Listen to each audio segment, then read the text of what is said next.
ಜನವಾರ್ತೆಗಳಿಗೆ ಸ್ವಾಗತ. ನಾನು ಸಂಧ್ಯಾ ಸಂತೋಷ್. ಇಂದಿನ ಮುಖ್ಯಾಂಶಗಳು.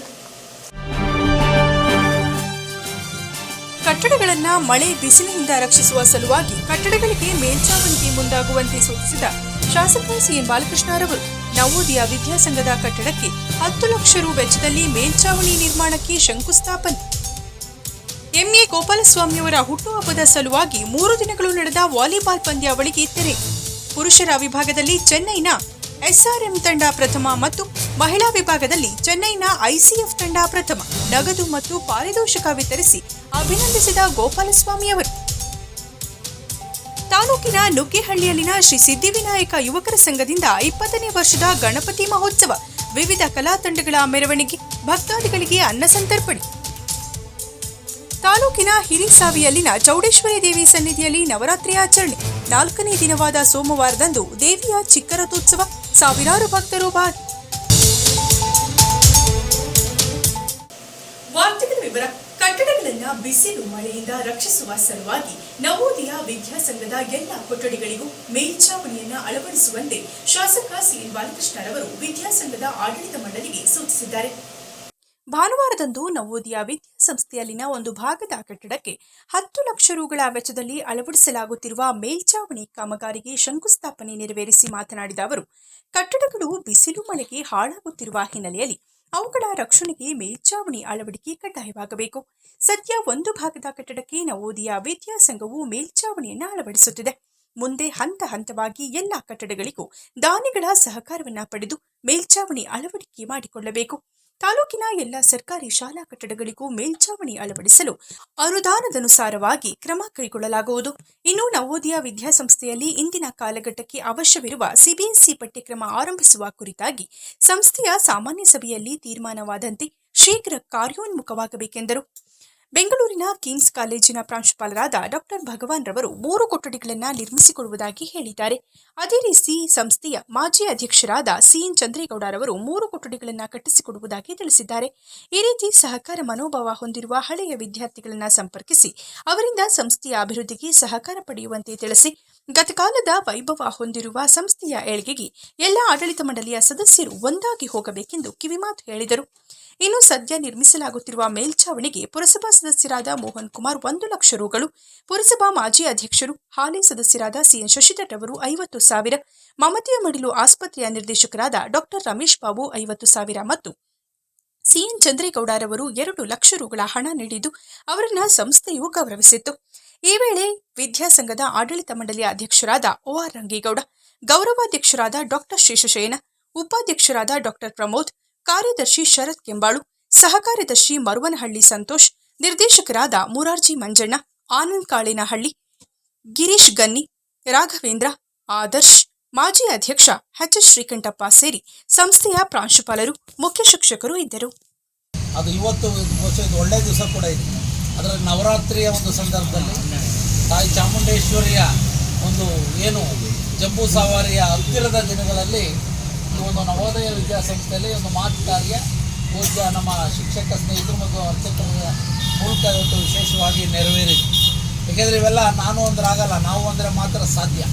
ಅವತ್ತು ನಾವು ಬಾಯಿನಲ್ಲಿ ನುಡಿದು ಅದರಂತೆ ಇವತ್ತು ನಮ್ಮ ಮೋಹನ್ 1 ಲಕ್ಷ ರೂಪಾಯಿನ ಮೇಲ್ಚಾವಣಿಗೆ ಸಹಾಯಧನವಾಗಿ ನೀಡಿದ್ದಾರೆ. ನಮ್ಮ ಖ್ಯಾತ ಸ್ತ್ರೀ ರೋಗ ಪ್ರಸೂತಿ ತಜ್ಞರಾದಂಥ ಡಾಕ್ಟರ್ ರಮೇಶ್ ಬಾಬು ನಮ್ಮ ಆತ್ಮೀಯರು, ಅವರು ಇವತ್ತು 50,000 ರೂಪಾಯಿನ ನಮಗೆ ಇವತ್ತು ದೇಣಿಗೆಯಾಗಿ ಸಂಸ್ಥೆಗೆ ನೀಡಿದ್ದಾರೆ. ಅವರು ಈವರೆಗೂ ಕೂಡ ಕ್ಷೇತ್ರದ ಶಾಸಕನಾಗಿ ಈ ಒಂದು ಸಂಸ್ಥೆಯ ಪರವಾಗಿ ಆಡಳಿತ ಮಂಡಳಿಯ ಪರವಾಗಿ ಅಭಿನಂದನೆಗಳನ್ನು ಸಲ್ಲಿಸಲಿಕ್ಕೆ ಬಯಸ್ತಾರೆ.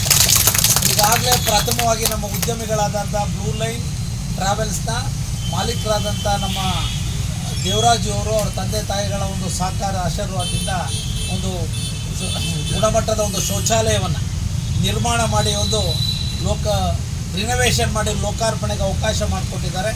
ಅವ್ರಿಗೂ ಕೂಡ ನಾನು ಅಭಿನಂದನೆಗಳನ್ನು ಸಲ್ಲಿಸಲಿಕ್ಕೆ ಒಂದು ವಿದ್ಯಾರ್ಥಿಗಳಿಗೆ ಹೋಗ್ತಕ್ಕಂಥದ್ದಕ್ಕೆ ಒಂದು ವಾಹನದ ವ್ಯವಸ್ಥೆನೂ ಕೂಡ ಇವಾಗಲೇ ಅವತ್ತು ಅಶ್ಯೂರ್ ಮಾಡಿದ್ರು ನನ್ನ ಮುಂದಗಡೆ, ಅದು ಕೂಡ ಆಗಿದೆ. ಅದ್ರ ಜೊತೆಯಲ್ಲಿ ಇವತ್ತು ನಮ್ಮ ಸಿಎನ್ ಚಂದ್ರೇಗೌಡರಿಗೂ ಕೂಡ ಒಂದು ರಿಕ್ವೆಸ್ಟ್ ಕೂಡ ಮಾಡಿದ್ದೀನಿ. ಬಹುಶಃ ಒಂದು 2-3 ದಿವಸದಲ್ಲಿ ಆ ಒಂದು ಅವರ ಕರೆದು ಸಮಾಲೋಚನೆ ಬೇಕಾದ್ರೆ ಅವ್ರ ಮನೆಗೆ ನಾನೇ ಬರ್ತೀನಿ, ಟೈಮ್ ನೋಡ್ಕೊಂಡು ಅಲ್ಲೇ ಚೆಕ್ನಾರ ತಗೊಳ್ಳೋಣ, ಕ್ಯಾಶ್ ಆರ ಇಸ್ಕೊಂಡ್ಬಂದ್ಬಿಡೋಣ, ನಾನೇ ಬರ್ತೀನಿ. ಈಗಾಗಲೇ ನಮ್ಮ ಡಾಕ್ಟರ್ ಭಗವಾನ್ ಕಿಮ್ಸ್ ನಮ್ಮ ಕೆಂಪೇಗೌಡ ಇನ್ಸ್ಟಿಟ್ಯೂಟ್ ಆಫ್ ಮೆಡಿಕಲ್ ಸೈನ್ಸ್ನ ಪ್ರಾಂಶುಪಾಲರಿಗೆ ಈಗಾಗಲೇ ಮಾತಾಡಿದ್ದೀನಿ. ಕಾಂಗ್ರೆಸ್ ಮುಖಂಡ ಎಂಎ ಗೋಪಾಲಸ್ವಾಮಿ ಅವರ 54ನೇ ವರ್ಷದ ಹುಟ್ಟುಹಬ್ಬದ ಸಲುವಾಗಿ ಅಂತಾರಾಷ್ಟ್ರೀಯ ಮಟ್ಟದ ಆಲ್ ಇಂಡಿಯಾ ಹೊನಲು ಬೆಳಕಿನ ವಾಲಿಬಾಲ್ ಪಂದ್ಯಾವಳಿಯಲ್ಲಿ ಪುರುಷರ ವಿಭಾಗದಲ್ಲಿ ಚೆನ್ನೈನ ಎಸ್ಆರ್ಎಂ ತಂಡ ಮತ್ತು ಮಹಿಳೆಯರ ವಿಭಾಗದಲ್ಲಿ ಚೆನ್ನೈನ ಐಸಿಎಫ್ ತಂಡ ಮೊದಲ ಬಹುಮಾನವನ್ನು ಗಳಿಸಿ ಪಾರಿತೋಷಕವನ್ನು ಪಡೆದರು. ಕರ್ನಾಟಕ ರಾಜ್ಯ ವಾಲಿಬಾಲ್ ಅಸೋಸಿಯೇಷನ್ನ ಸಹಕಾರದಿಂದ ಪಟ್ಟಣದ ಮಾಧ್ಯಮಿಕ ಶಾಲಾ ಆವರಣದಲ್ಲಿ 3 ದಿನಗಳ ಕಾಲ ಆಯೋಜಿಸಲಾಗಿದ್ದ ವರ್ಣರಂಜಿತ ವಾಲಿಬಾಲ್ ಪಂದ್ಯಾವಳಿಯಲ್ಲಿ ಪುರುಷರ ವಿಭಾಗದಲ್ಲಿ ವಿವಿಧ ರಾಜ್ಯಗಳ 6 ತಂಡಗಳು ಮತ್ತು ಮಹಿಳೆಯರ ವಿಭಾಗದಲ್ಲಿ ವಿವಿಧ ರಾಜ್ಯಗಳ 4 ತಂಡಗಳು ಆಗಮಿಸಿ ರೋಚಕ ಪಂದ್ಯಗಳನ್ನಾಡಿ ತಾಲೂಕಿನ ಕ್ರೀಡಾಭಿಮಾನಿಗಳ ಮನವನ್ನ ಸಂತೋಷಪಡಿಸಿದ್ದರು. ಹೊನಲು ಬೆಳಕಿನ ಪಂದ್ಯಾವಳಿಗಳಾಗಿದ್ದರೂ ರಾತ್ರಿ ವೇಳೆ ಮಳೆ ಅಡ್ಡಪಡಿಸುವಿಕೆಯ ಹಿನ್ನೆಲೆಯಲ್ಲಿ ಹಗಲು ಪಂದ್ಯಗಳನ್ನು ನಡೆಸಲಾಗಿತ್ತು. ಭಾನುವಾರ ರಾತ್ರಿ ನಡೆದ ಪುರುಷರ ವಿಭಾಗದ ಫೈನಲ್ ಪಂದ್ಯದಲ್ಲಿ ಚೆನ್ನೈನ ಎಸ್ಆರ್ಎಂ ಯೂನಿವರ್ಸಿಟಿ ಮತ್ತು ಬಿಎಂಸಿ ಕೇರಳ ತಂಡಗಳ ನಡುವೆ ಪಂದ್ಯ ನಡೆದು ರೋಚಕ ಪಂದ್ಯದಲ್ಲಿ ಅಂತಿಮವಾಗಿ ಚೆನ್ನೈನ ಎಸ್ಆರ್ಎಂ ಯೂನಿವರ್ಸಿಟಿ ತಂಡ ಗೆಲುವನ್ನು ಸಾಧಿಸಿ ಪ್ರಥಮ ಬಹುಮಾನವಾಗಿ 1 ಲಕ್ಷ ರುಗಳ ನಗದು ಪಾರಿತೋಷಕವನ್ನು ಪಡೆಯಿತು. ಇನ್ನು ದ್ವಿತೀಯ ಸ್ಥಾನವನ್ನ ಬಿಎಂಸಿ ಕೇರಳ ತಂಡ 75,000 ನಗದು ಮತ್ತು ಪಾರಿತೋಷಕವನ್ನು ಪಡೆಯಿತು.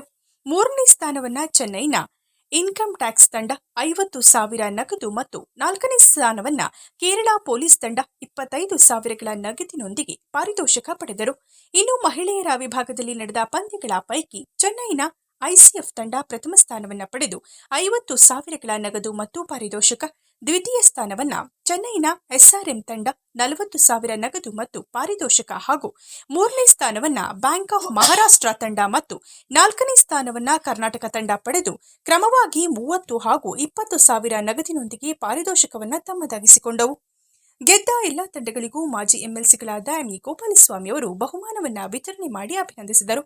ಇದಕ್ಕೂ ಮುನ್ನ ಪಂದ್ಯಗಳು ನಡೆದ ಅಷ್ಟೂ ದಿನಗಳು ತಾಲೂಕಿನ ವಿವಿಧೆಡೆಯಿಂದ ಅಸಂಖ್ಯಾತ ಕಾರ್ಯಕರ್ತರು, ಅಭಿಮಾನಿಗಳು ಗೋಪಾಲಸ್ವಾಮಿ ಅವರಿಂದ ಕೇಕ್ ಕತ್ತರಿಸಿ ಹುಟ್ಟುಹಬ್ಬದ ಶುಭಾಶಯಗಳನ್ನು ಹೇಳುತ್ತಿದ್ದ ದೃಶ್ಯ ಸಾಮಾನ್ಯವಾಗಿತ್ತು. ಇನ್ನು ಸಂಸದ ಶ್ರೇಯಸ್ ಪಟೇಲ್, ಸಚಿವ ಚಲುವನಾರಾಯಣಸ್ವಾಮಿ, ಹೌಸಿಂಗ್ ಬೋರ್ಡ್ ಅಧ್ಯಕ್ಷ ಕೆಎನ್ ಶಿವಲಿಂಗೇಗೌಡ ಸೇರಿ ಹಲವು ಗಣ್ಯರು ಆಗಮಿಸಿ ಪಂದ್ಯಾವಳಿಯನ್ನ ವೀಕ್ಷಿಸಿ ಗೋಪಾಲಸ್ವಾಮಿ ಅವರಿಗೆ ಹುಟ್ಟುಹಬ್ಬದ ಶುಭಾಶಯ ಕೋರಿದರು.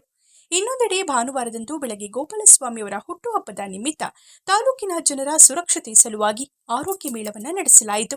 ನೂರಾರು ಜನರು ಸರತಿ ಸಾಲಿನಲ್ಲಿ ನಿಂತು ತಮಗಿರುವ ಸಮಸ್ಯೆಗಳನ್ನು ವೈದ್ಯರ ಬಳಿ ತಿಳಿಸಿ ಚಿಕಿತ್ಸೆಯನ್ನ ಪಡೆದರು.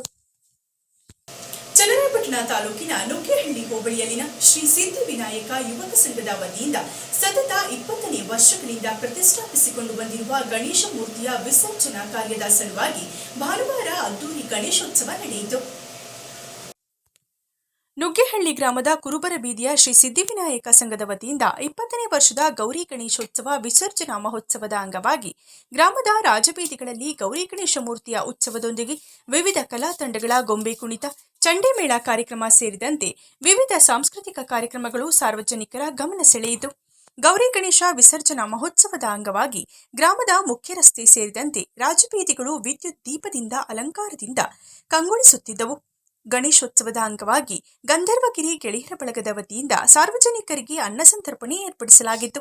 ಉತ್ಸವದ ನಂತರ ಗ್ರಾಮದ ಪುರಾಣ ಪ್ರಸಿದ್ಧ ಶ್ರೀ ಸದಾಶಿವಸ್ವಾಮಿ ದೇವಾಲಯದ ಬಳಿ ಇರುವ ಜೋಡಿ ಕಲ್ಯಾಣಿಯಲ್ಲಿ ಗೌರಿ ಗಣೇಶ ಮೂರ್ತಿಯನ್ನ ಪೂಜೆ ಸಲ್ಲಿಸುವ ಮೂಲಕ ವಿಸರ್ಜಿಸಲಾಯಿತು. ಶಾಸಕ ಸಿಎನ್ ಬಾಲಕೃಷ್ಣರವರು, ಮಾಜಿ ವಿಧಾನ ಪರಿಷತ್ ಸದಸ್ಯರಾದ ಎಂಇ ಗೋಪಾಲಸ್ವಾಮಿ, ಕರ್ನಾಟಕ ರಾಜ್ಯ ವಿದ್ಯುತ್ ಕಾರ್ಖಾನೆಯ ಅಧ್ಯಕ್ಷ ಲಲಿತ್ ರಾಘವ್, ಮಾಜಿ ಜಿಲ್ಲಾ ಪಂಚಾಯತ್ ಸದಸ್ಯ ಎಂಎ ರಂಗಸ್ವಾಮಿ, ಬಾಗೂರು ಹೋಬಳಿ ಸಾಯಿ ಲಕ್ಷ್ಮಿ ಗ್ಯಾಸ್ ಏಜೆನ್ಸಿ ಮಾಲೀಕರಾದ ಅಂಬಿಕಾ ದಿವಾಕರ್, ನುಗ್ಗೇಹಳ್ಳಿ ಸೇಟು ಬಳಗ, ಚನ್ನರಾಯಪಟ್ಟಣದ ಮನೋಜ್ ಸುಪ್ರಿಯಾ ಫ್ರೆಂಡ್ಸ್ ಮಾಲೀಕರು ಸೇರಿದಂತೆ ಇತರ ವಿಶೇಷ ಗಣ್ಯ ವ್ಯಕ್ತಿಗಳು ಗಣೇಶೋತ್ಸವದಲ್ಲಿ ಪಾಲ್ಗೊಂಡು ಗೌರಿ ಗಣೇಶ ಮೂರ್ತಿಗೆ ವಿಶೇಷ ಪೂಜೆಯನ್ನ ಸಲ್ಲಿಸಿದರು. ಸಿದ್ಧಿವಿನಾಯಕ ಸಂಘದ ಸರ್ವ ಸದಸ್ಯರುಗಳು ಹಾಗೂ ನುಗ್ಗೇಹಳ್ಳಿ ಗ್ರಾಮ ಸೇರಿದಂತೆ ವಿವಿಧ ಗ್ರಾಮಗಳ ಗ್ರಾಮಸ್ಥರು ಉತ್ಸವದಲ್ಲಿ ಪಾಲ್ಗೊಂಡಿದ್ದರು. ತಾಲೂಕಿನ ಹಿರಿಸಾವಿಯಲ್ಲಿನ ಗ್ರಾಮ ದೇವತೆ ಚೌಡೇಶ್ವರಿ ದೇವಿಯವರ ನವರಾತ್ರಿ ಆಚರಣೆಯ ಸಲುವಾಗಿ ನಡೆಯುತ್ತಿರುವ ವಿವಿಧ ಧಾರ್ಮಿಕ ಕಾರ್ಯಕ್ರಮಗಳ ಪೈಕಿ 4ನೇ ದಿನವಾದ ಭಾನುವಾರ ರಾತ್ರಿ ದೇವಿಯವರ ಚಿಕ್ಕ ರಥೋತ್ಸವವು ಭಕ್ತರ ಸಮ್ಮುಖದಲ್ಲಿ ಅತ್ಯಂತ ವಿಜೃಂಭಣೆಯಿಂದ ನಡೆಯಿತು. ಗ್ರಾಮದ ಕಣಕೂರು ಕೆಂಪಮ್ಮ ದೇವಿ ಒಕ್ಕಲಿನವರು ಚಿಕ್ಕ ರಥೋತ್ಸವದ ನೇತೃತ್ವವನ್ನು ವಹಿಸಿದ್ದರು. ವಿವಿಧ ಪುಷ್ಪಗಳಿಂದ ಶೃಂಗಾರ ಮಾಡಿದ್ದ ದೇವಿಗೆ ರಾತ್ರಿ 8 ಗಂಟೆಗೆ ಪೂಜೆಯನ್ನ ಸಲ್ಲಿಸಿ ವಿದ್ಯುತ್ ದೀಪಗಳಿಂದ ಅಲಂಕಾರಗೊಂಡಿದ್ದ ತೇರಿನ ಮೇಲೆ ಉತ್ಸವ ಮೂರ್ತಿಯನ್ನ ಕೂರಿಸಲಾಯಿತು. ಮಂಗಳವಾದ್ಯದೊಂದಿಗೆ ರಥೋತ್ಸವ ಪ್ರಾರಂಭವಾಯಿತು. ದೊಡ್ಡ ಬೀದಿ ಮೂಲಕ ಉಯ್ಯಾಲೆ ಕಂಬದ ಆವರಣಕ್ಕೆ ರಥವು ತಲುಪಿತ್ತು. ಗೌರಿ ಗಣೇಶ ಮೂರ್ತಿಗೆ ಪೂಜೆಯನ್ನ ಸಲ್ಲಿಸಲಾಯಿತು. ತದನಂತರ ಚಿಕ್ಕ ಬೀದಿ, ಬ್ರಾಹ್ಮಣರ ಬೀದಿ ಮೂಲಕ ದೇವಸ್ಥಾನದವರೆಗೆ ತೇರನ್ನ ಭಕ್ತರು ಎಳೆದರು. ರಥೋತ್ಸವಕ್ಕೆ ಬಂದಿದ್ದ ಭಕ್ತರಿಗೆ ಅನ್ನ ಸಂತರ್ಪಣೆ ಕಾರ್ಯಕ್ರಮವನ್ನ ಏರ್ಪಡಿಸಲಾಗಿತ್ತು. ನವರಾತ್ರಿ ಆಚರಣೆ ಪ್ರಯುಕ್ತ ಪ್ರತಿದಿನ ರಾತ್ರಿ ದೇವಿಯವರ ಉತ್ಸವ ನಡೆಯುತ್ತಿದೆ. ಪ್ರಾರಂಭದ ದಿನ ಗದ್ದೆ ಕೆಂಪಮ್ಮ ದೇವಿ ಒಕ್ಕಲಿನವರು, 2ನೇ ದಿವಸ ರಂಗನಾಥ ಸ್ವಾಮಿ ಒಕ್ಕಲಿನವರು, 3ನೆಯ ದಿನ ವಿಶ್ವಕರ್ಮ ಸಮಾಜದವರು ಚೌಡೇಶ್ವರಿ ದೇವಿಯವರ ಮೆರವಣಿಗೆಯನ್ನ ನಡೆಸಿದ್ದಾರೆ. 4ನೇ ದಿನ ಕಣಕೂರು ಕೆಂಪಮ್ಮ ದೇವಿ ಒಕ್ಕಲಿನವರು, 5ನೇ ದಿನ ಗಂಗಮತಸ್ಥ ಸಮುದಾಯದವರು, 6ನೇ ದಿನ ಮಾರಮ್ಮ ದೇವಿ ಒಕ್ಕಲಿನವರು, 7ನೇ ದಿನ ಮೇಲುಕೋಟೆ ಚಲುವನಾರಾಯಣ ಸ್ವಾಮಿ ಭಕ್ತರಿಂದ ಉಯ್ಯಾಲೆ ಉತ್ಸವ, 8ನೇ ದಿನ ಕುಂಭೇಶ್ವರ ಸ್ವಾಮಿ ಸೇವಾ ಸಮಿತಿಯಿಂದ ಮತ್ತು 9ನೇ ದಿನ ವೀರಶೈವ ಸಮಾಜದವರು ದೇವಿಯ ಉತ್ಸವವನ್ನು ನಡೆಸುವರು. ಮಂಗಳವಾರದಂದು ದೇವಸ್ಥಾನದ ಆವರಣದಲ್ಲಿ ದಿವಂಗತ ಎಚ್.ಸಿ. ಶ್ರೀಕಂಠಯ್ಯನವರ ಕುಟುಂಬದಿಂದ 4ನೇ ಚಂಡಿಕಾ ಯಾಗ ಏರ್ಪಡಿಸಿದ್ದು ಮಧ್ಯಾಹ್ನ 12 ಗಂಟೆಗೆ ಹೋಮದ ಪೂರ್ಣಾಹುತಿ ನಡೆಯಲಿದೆ.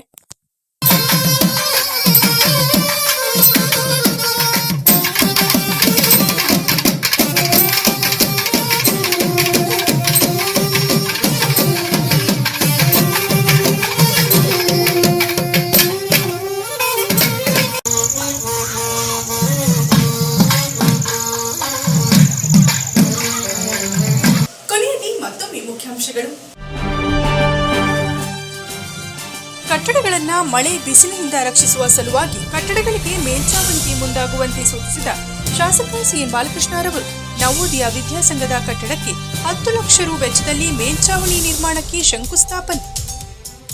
ಎಂಎ ಗೋಪಾಲಸ್ವಾಮಿಯವರ ಹುಟ್ಟುಹಬ್ಬದ ಸಲುವಾಗಿ 3 ದಿನಗಳು ನಡೆದ ವಾಲಿಬಾಲ್ ಪಂದ್ಯಾವಳಿಗೆ ತೆರೆ. ಪುರುಷರ ವಿಭಾಗದಲ್ಲಿ ಚೆನ್ನೈನ ಎಸ್ಆರ್ಎಂ ತಂಡ ಪ್ರಥಮ ಮತ್ತು ಮಹಿಳಾ ವಿಭಾಗದಲ್ಲಿ ಚೆನ್ನೈನ ಐಸಿಎಫ್ ತಂಡ ಪ್ರಥಮ. ನಗದು ಮತ್ತು ಪಾರಿತೋಷಕ ವಿತರಿಸಿ ಅಭಿನಂದಿಸಿದ ಗೋಪಾಲಸ್ವಾಮಿಯವರು. ತಾಲೂಕಿನ ನುಗ್ಗೇಹಳ್ಳಿಯಲ್ಲಿನ ಶ್ರೀ ಸಿದ್ಧಿವಿನಾಯಕ ಯುವಕರ ಸಂಘದಿಂದ 20ನೇ ವರ್ಷದ ಗಣಪತಿ ಮಹೋತ್ಸವ, ವಿವಿಧ ಕಲಾ ತಂಡಗಳ ಮೆರವಣಿಗೆ, ಭಕ್ತಾದಿಗಳಿಗೆ ಅನ್ನ ಸಂತರ್ಪಣೆ. ತಾಲೂಕಿನ ಹಿರಿಸಾವಿಯಲ್ಲಿನ ಚೌಡೇಶ್ವರಿ ದೇವಿ ಸನ್ನಿಧಿಯಲ್ಲಿ ನವರಾತ್ರಿ ಆಚರಣೆ. 4ನೇ ದಿನವಾದ ಸೋಮವಾರದಂದು ದೇವಿಯ ಚಿಕ್ಕ ರಥೋತ್ಸವ, ಸಾವಿರಾರು ಭಕ್ತರು ಭಾಗಿ. ಇದರೊಂದಿಗೆ ವಾರ್ತಾ ಪ್ರಸಾರ ಮುಕ್ತಾಯವಾಯಿತು. ಮತ್ತೆ ನಿಮ್ಮ ಭೇಟಿ ಮುಂದಿನ G4 ಜನವಾರ್ತೆಯಲ್ಲಿ. ವಂದನೆಗಳು.